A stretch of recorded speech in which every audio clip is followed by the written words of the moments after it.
আপনার কাছে যদি থাকে স্যামসাং গ্যালাক্সি A41 ফোন, এই ফোনটাতে মূলত আপডেট চলে এসেছে। আপনি কীভাবে আপডেটটা দিবেন এবং কি এই ফোনটা আপডেট দেওয়ার ফলে কী সমস্যার সম্মুখীন হয়েছি আমি, এবং কি এটাকে আপডেট দিতে পারবেন কিনা, এবং কীভাবে আপডেট দিবেন, এবং আপডেট দেওয়ার আগে আপনাকে কী কাজটা করতে হবে সেটা অবশ্যই আপনাকে মনে রাখতে হবে।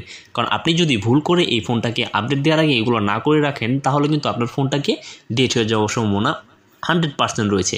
আপনি ফোন আপডেট দেওয়ার আগে অবশ্যই যেটা করবেন সেটা হচ্ছে আপনার ফোনটাকে 50% চার্জ কিন্তু রেখে দিতে হবে ফোনে, অর্থাৎ 50%-এর উপরে চার্জ রেখে দিতে হবে। দ্বিতীয় যে কাজটা করতে হবে সেটা হচ্ছে আপনাকে একটা ভালো মানের ইন্টারনেট কানেকশন দিয়ে নিতে হবে, অর্থাৎ আপনার ফোনটা যাতে ইন্টারনেট কানেকশনটা বন্ধ না হয়ে যায়।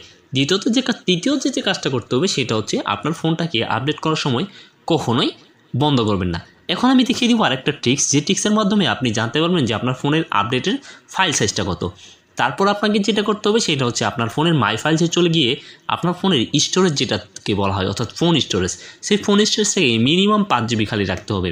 কারণ অনেক সময় যদি ফোন স্টোরেজ খালি না থাকে, সেক্ষেত্রে ফোন আপডেট শেষ হয়ে যাওয়ার পর ফোনটি আর অন হয় না, শুধু স্যামসাং লেখা উঠে দাঁড়িয়ে থাকে। এই জন্য আপনাকে অবশ্যই এই কাজগুলো মেনে তারপর আপনার ফোনটাকে আপডেট দিতে হবে। দেন আপনি আপডেট দেওয়ার জন্য সেটিংসে চলে যাবেন। সেটিংসে চলে যাওয়ার পর আপনার সামনে অনেকগুলো অপশন চলে আসবে। এখান থেকে যেহেতু আপনার ফোনটাকে আপডেট করতে চাচ্ছেন, স্ক্রল ডাউন করবেন। স্ক্রল ডাউন করতে করতে দেখতে পারবেন সফটওয়্যার আপডেট নামে একটা অপশন রয়েছে। দেন আপনি সেই সফটওয়্যার আপডেটে ক্লিক করে দিবেন। সফটওয়্যার আপডেটে ক্লিক করার পর এখান থেকে দেখতে পাবেন ডাউনলোড অ্যান্ড ইনস্টল। আপনি সেই ডাউনলোড অ্যান্ড ইনস্টলে ক্লিক করে দিবেন। ডাউনলোড ইনস্টল ক্লিক করার পর এখান থেকে চেকিং ফর আপডেটস নামে একটা অপশন দেখতে পারবেন। এটা অনেকক্ষণ যাবত ঘুরে চেকিং ফর আপডেট করবে, অর্থাৎ আপডেটের জন্য আপনার ফোনটা আপডেট এসেছে কিনা এটা তারা চেক করে দিবে। চেক করার পর যদি আপনার ফোনে আপডেট এসে থাকে, তাহলে এখানে নিচে লেখা উঠবে ডাউনলোড অথবা ইনস্টল। আপনি এখান থেকে দেখতে পারবেন কিছুক্ষণ সময় পর ডাউনলোড নামে একটা অপশন আসবে, এবং এই যে মেইন যে বিষয়টা হচ্ছে এই এখানে ভার্সন, এবং এটা কত তারিখে রিলিজ হয়েছে, এবং এটা সাইজ হচ্ছে 238 MB। এটা এখন আপনি আপডেট দিবেন কিনা এটাই এখন আপনার বিষয়। এখান থেকে আপডেট দিতে চাইলে আপনি এখান থেকে ডাউনলোডে ক্লিক করে দিবেন।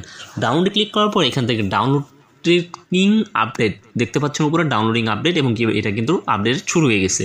আমি এটা আপডেট করার ফলে ফোনটাতে তেমন কোনো ঝামেলা পাইনি। আপনি চাইলে এটা নিঃসন্দেহে আপডেট করে নিতে পারেন। সো ভিডিওটি দেখে ভালো লেগে থাকলে অবশ্যই চ্যানেলটি সাবস্ক্রাইব